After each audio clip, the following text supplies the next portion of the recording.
Assalamu alaikum wa rahmatullahi wa barakatuh kızlar. Qayırғы күн. Бүгін біз наннан, яғни тәтті жасаймыз. Мынау тұрып қалған нан, яғни нанды лақтыруға ғой, сондықтан біз текке кетпесін деп керемет тәтті нәрсе жасаймыз. Бұл шайға жақсы. Так, бізге керегі 2 жұмыртқа. Мен уже былай істеп қойдым. Вилкамен осылай. Одан кейін қант мөлшерін өздеріңіз білесіздер. Мен қантты салдым шамалы. Осылай саламыз қантты.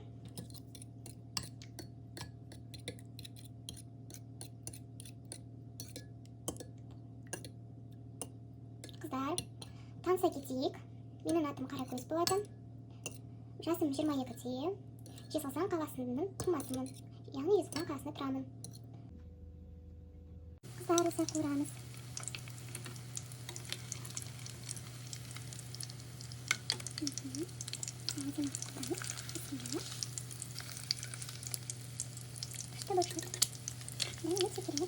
Қыздар, міне осылай шықты бізде нанымыз.